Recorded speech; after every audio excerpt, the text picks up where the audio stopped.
just joined us on the System After Dark, this is a homegrown number courtesy of E3 and Cracker. Bulla, how's it going? I'm D, your host on the System After Dark, right here on Today FM. Today's hit music. You can catch me weeknights at 7 p.m. That's from Monday to Friday, only on the home of Today's hit music. And don't forget, that's D with you every weeknight on the System After Dark. Even got that homebrew flowing.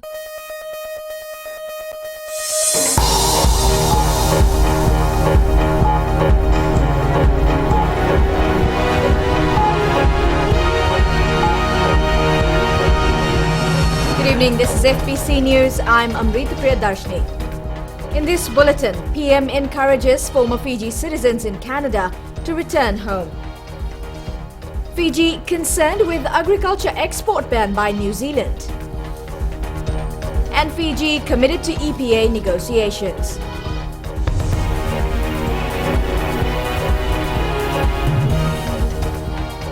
Prime Minister Vodafone Bainimarama has told potential investors in Vancouver, Canada, that Fiji is emerging as the economic, communications and technological hub of the Western South Pacific.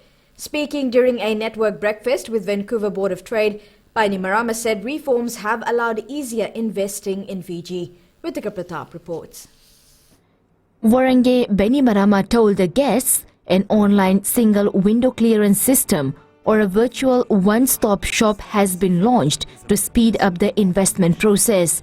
The Internet Gateway allows investors anywhere in the world to deal with critical government agencies like the Tax Agency, Reserve Bank, Investment Fiji and the Registrar of Companies. The Prime Minister says investors will not only find a talented and educated English-speaking workforce in Fiji, but they will be able to import capital equipment and goods duty-free.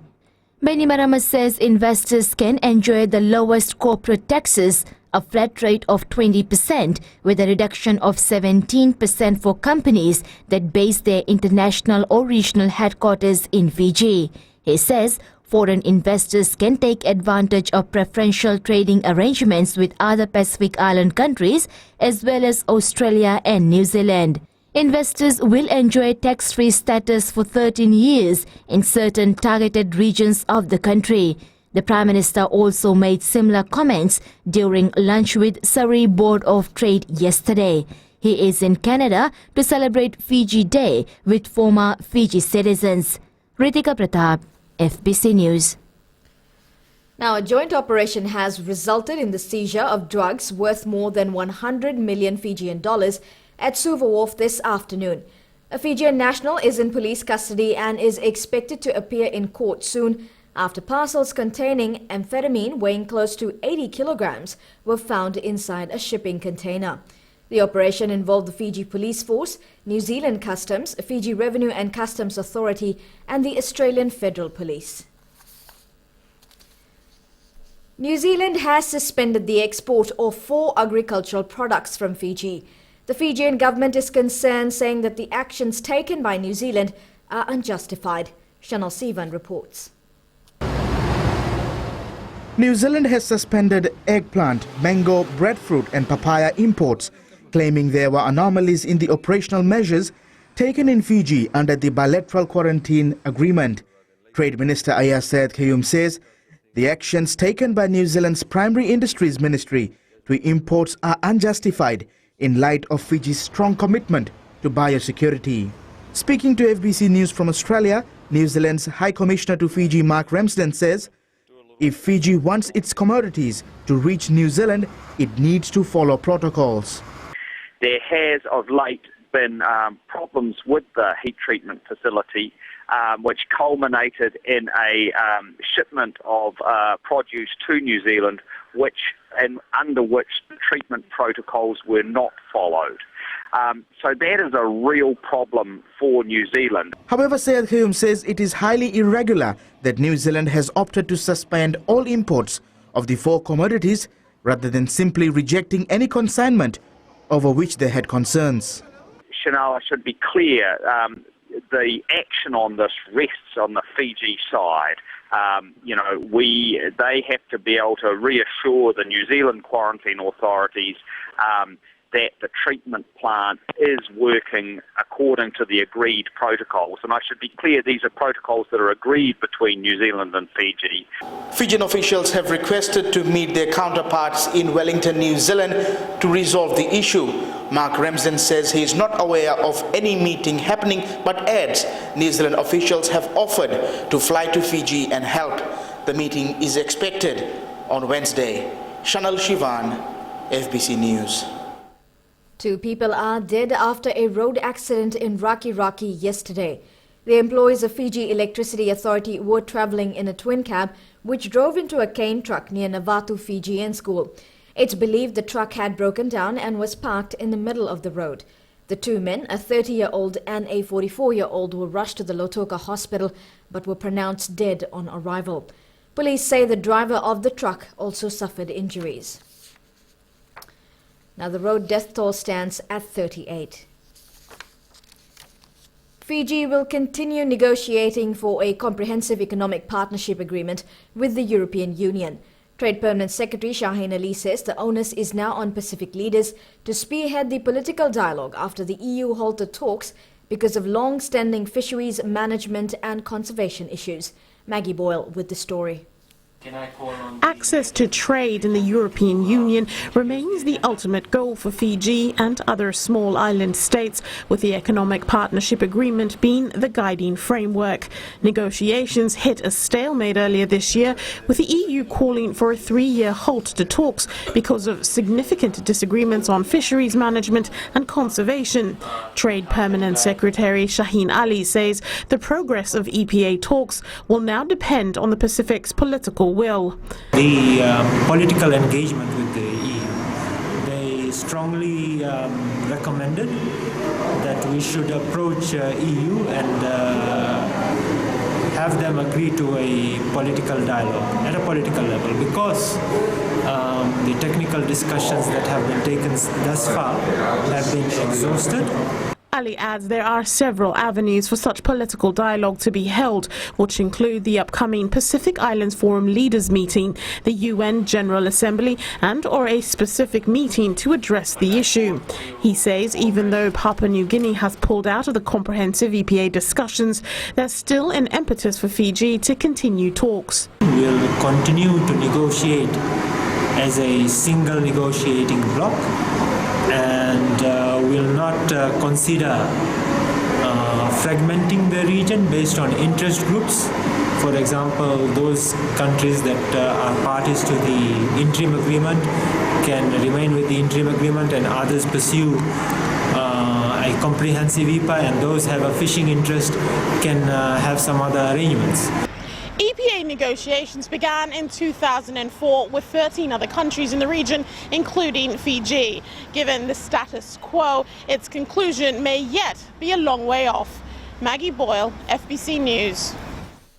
Guests and staff at the Turtle Island Resort in Nadula, Asawa were jolted awake by an earthquake early this morning. It occurred at 14.25 kilometers northwest of Nadula village, Asawa. It's been classified a moderate earthquake at the depth of 27.8 kilometers. Resort supervisor for the activities department, Arthur Sladen, says the tremor was short and there was no danger to anyone. Around about 5:30 to 6, we all felt of the earthquake. It took 2 minutes, and all our beds and chairs are shaking. And also, our guests feel the earthquake. Weather is getting good, and the earthquake is gone. Well, there were also reports of tremors being felt in Ba and Deumba. A team from the Solomon Islands Electoral Commission is in Fiji to learn voter registration methods used here. Officers are getting first-hand experience from the latest round of registrations for students who have turned 18. Julie Vatuwaliwali reports. These officials are taking a keen interest in the lessons that Fiji has to offer. Solomon Islands Electoral Commission Operations Manager Frederick Bosabe says they have a similar system to Fiji and any opportunity to improve is welcome. Now that Fiji Elections Office is doing an update on the registry around schools, we'd like to come and have a look at how it's been done. It's a very good initiative. We'd like to take that on board as well. Bosabe says after the 2014 elections, the Solomon Islands electoral roll hasn't been touched, But looking at Fiji, things are likely to change.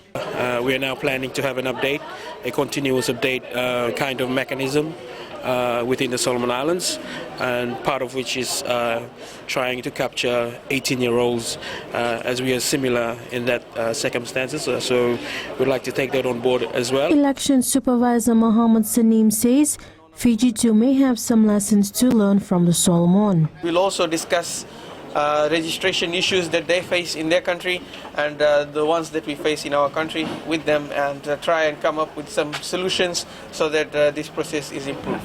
The three officials from Solomon Islands have been here for a week and returned home on Tuesday. Julie Vatuwaliwali, FBC News. Ahead on FBC News, new brochures to help educate women on Family Law Act.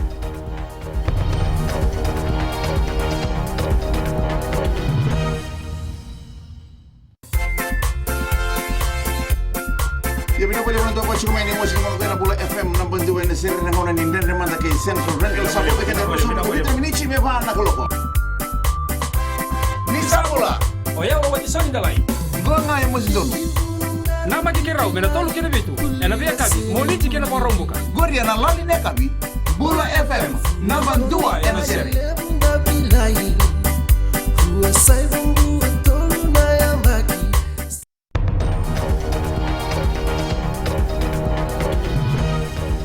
Welcome back. You're with FBC News.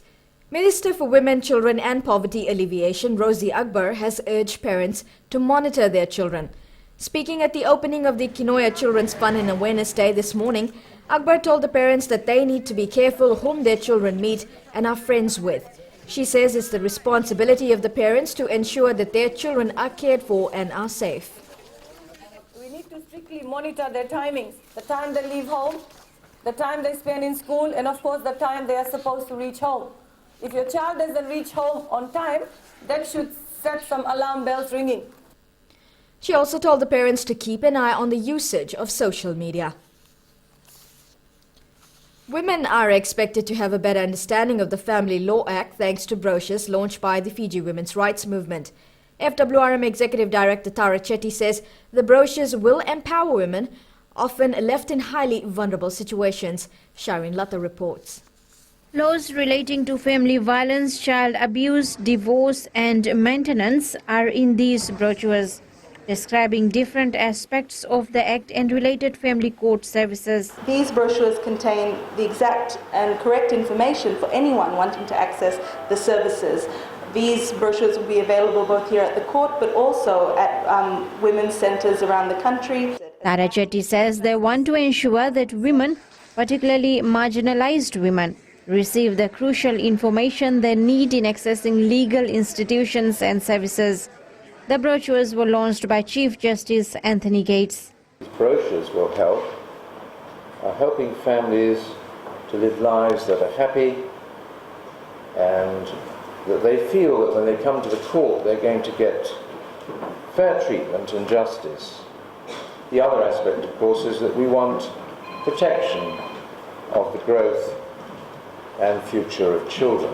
FWRM had published similar brochures in 2007, which were used by the Family Court but had become outdated following amendments to the Act. Sharin Lata, FBC News. The Dental Association held its annual conference and annual general meeting in Nandi this morning. Members from around the country gathered to discuss matters of common interest and clinical best practices. Scientific sessions were also held with some world-class educators in dentistry. Chief Executive of Colgate Fiji, Nick Ryan, was invited to speak on oral health awareness in Fiji and feedback from the community. So we had this vision, so let's bring everyone together, get them talking, find out who's covering what and how can we do things better as a group. We all want to do the same thing. We all got the same objectives as far as better oral health, helping people in need. The conference ends with a gala dinner this evening.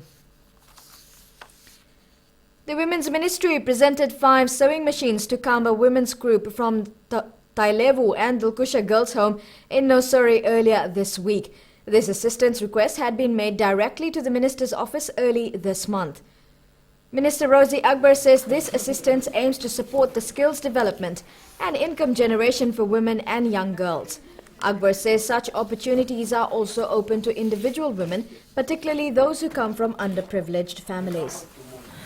These machines will be used to produce quality garments, dresswear, menswear, children's clothes, and of course household items for the many market opportunities that exist within your communities and the markets that we are trying to open for the Fijian women.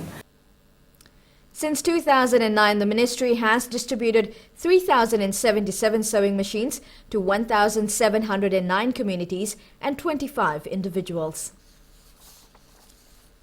The Land Transport Authority is working with bus operators to increase the number of buses in service, especially during peak hours. LTA Chief Executive Officer Naisa Tuinadeva says they have statistics which show many cases of bus overloading. By the Land Transport Authority, police and other traffic infringement authorities took up the problem. Some bus drivers continue to take on more passengers than the number required, putting many lives at risk. The Land Transport Authority is hoping one of its strategies with bus companies will work. What we'll be doing now, as we talk with the bus operators, we would also like to see how they can increase and the number of services from these areas. And I'm sure, I know that that's what is happening out there. We have seen that, the reports of overloading coming. We are taking action and we're moving towards how we can actually resolve this matter. It's something that we are discussing with the bus operators, and it's all about providing extra bus services during peak hours. The president of the Fiji Bus Operators Association, Parmochan, says not all bus companies overload their buses. By the rule of law, LTA demands that of every 7 buses there has to be 1 surplus bus. Secondly, at times there are overloadings. That's really not overloading because, number one, the school children, they pay half fare, and by law they are supposed to sit in a 2-denomination seat. They are supposed to sit 3, and in a 3, 4. These school students will sit in the bus. As soon as the bus starts moving, they will stand up. A lot of people consider this as overloading. Chand agrees with LTA that putting more buses in service will solve overloading. However, that will only be necessary if there is a need. Shriti Prasad, FBC News. Treasure Island has helped Animals Fiji rescue 3 sea turtles from a private residence on Denarau in Nandi. Rescuers found the adolescent turtles that had been kept in a swimming pool for at least a week. Environmental Officer Sophie Clay says the turtles are becoming active despite being stressed from their ordeal and not having suitable food. Clay says they also had injuries consistent with fishing equipment, which are gradually healing, and the turtles will be released in the next few days. Treasure Island runs a turtle conservation program for hawksbill turtles. Coming up in FBC Sports, Fiji Pearls World Netball Cup with a disappointing loss to Uganda. And bumper turnout at annual Suva Marathon.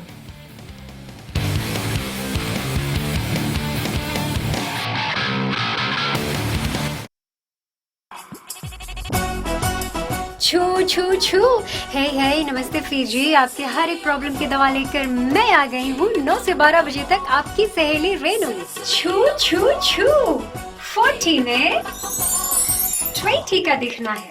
मैं हूँ ना आपके साथ में मिर्ची FM पर 9 से 12 बजे तक मंडे टू फ्राइडे। मिर्ची it's hot.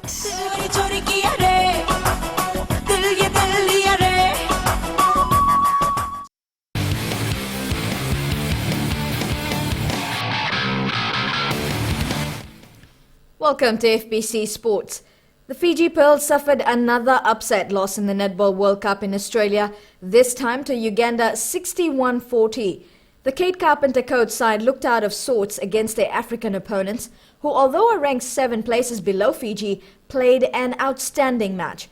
Passes failed to find their mark on several occasions, with Uganda able to make 8 intercepts during the encounter. The result is Uganda's second win in as many games, while Fiji has yet to register a victory. Fiji's loss ends any chance of a playoff spot, and the national side stands to drop a few places in world rankings from its current 7th placing. The Fiji Pearls will take on Zambia in their next match at 5:15 p.m. on Monday. Morris Brothers High School will take on Ratu Kandavu Level School in the Under-18 final of the Coke Zero Deans competition next weekend. The Flagstaff-based school upset defending champions Liline Memorial School in the semi-final today at Govind Park. RKS proved too strong for Western opponents Ratu Navula College. The Londoni-based side will be looking to win its first Dean's Trophy since 2005, while Morris Brothers last won the trophy in 1977.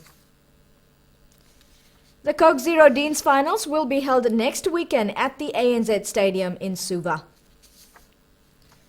Meanwhile, Vodafone Fiji Sevens coach Ben Ryan is keeping tabs on the Coke Zero Deans competition for a different reason. Ryan will be coaching the Fiji Under-18 side to the Commonwealth Youth Games in Samoa next month and is eager to see the progress of the players as they battle it out for school pride. No, there's some good players, and some of those are involved in the team that we've picked for the Under-18 Youth Commonwealth Games. So our two managers have gone to Bar today to cast an eye over them as well. I watched them obviously play last week in the quarterfinals. Yeah, no, absolutely. We have some real talent in our schoolboy system. The Commonwealth Youth Games will be held in Apia on the 5th to the 11th of September. National Under-20 rep Yosefo Vervo scored the winning goal for Rewa in their 1-0 victory over Suva in the Ink Mobile Battle of the Giants tournament semi-final last night. Vervo scored the lone goal in the 30th minute. The Delta Tigers have now set up a showdown against Ba in the final tomorrow.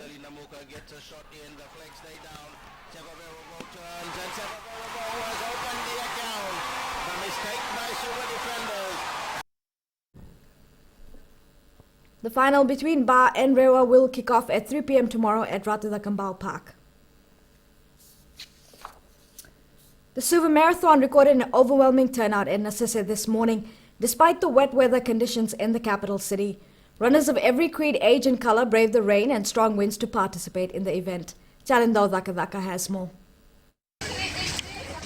Over 800 runners made the effort to participate in the Suva Marathon race this morning. Participants were at the venue at My Suva Park from as early as 5 a.m. for the starting point in the 42-kilometer race. It's been fantastic turnout. We've been really surprised with the amount that the events increased in size over the past year. Last year we had about 250 people running all events. This year we've got over 800 people, so it's been a really great turnout. Nandi Jet Runners Club rep Ravnil Kumar successfully defended the 42-kilometer race title, slashing 21 minutes off the time he ran last year. This year's competition was a bit tough than last year, and I can see there are more people entering for marathons. Organizers are looking to add a 5-kilometer and 2.5-kilometer run to the event next year. The turnout today will give a lot of confidence to officials in hosting another successful Suva Marathon in 2016. Chalindao Dakadaka, FBC Sports. 8 teams will compete in the Vodafone Futsal Championship from Monday at the FMF Gymnasium in Suva. The competition was launched at Vodafone Fiji headquarters in Tamavua today, with the mobile company contributing $30,000 to organizers. The tournament is a selection ground for the national team to compete in the Oceania Futsal Championship early next year. While this league is on 29th and 30th, we're touching Singapore, namely Rapoka and Ba for Western Trials, 29th and 30th of this month. And straight after that, the other following weekend is the 5th of September, touching Lambasa. Now, because the tournament is in February, I've spoken to Ravinesh, technical director, we want to name the team by latest is December 1st. And this year's competition will see teams having access to players from the PGFA selection side to boost each of the zone competition to introduce players with good five-a-side skills. The Vodafone Futsal Championship will begin on Monday with the Southern Zone and will be followed by the Western and Northern Zones later in the year.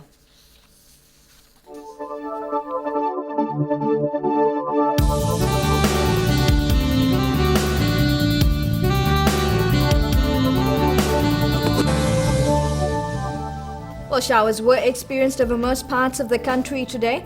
A trough of low pressure lies slow moving over Fiji. Meanwhile, another trough affects Tokelau and extends eastwards over northern Cooks. Taking a look at the temperature, Suva was the coolest with 23 degrees, Nandi recorded the highest, 30 degrees. Lotoka and Lambasa stood at 28. Bar recorded 29 degrees, while Savu experienced 27 degrees. The outlook for tomorrow: occasional showers, isolated heavy falls are expected.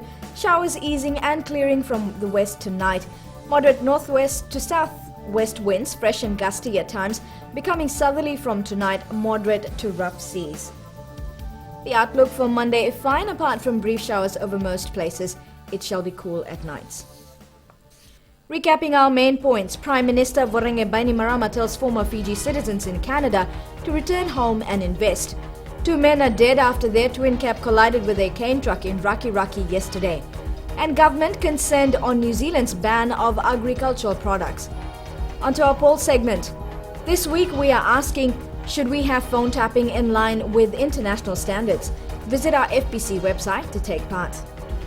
Now you can send us newsworthy pictures and videos on email citizenseyes@fbc.com.fj or share it with us via our Facebook page FBC News. And if you're on Twitter, follow and tweet us your news tips at FBC News or #FBC News. You've been watching FBC News. I'm Amrita Priyadarshini. Good night.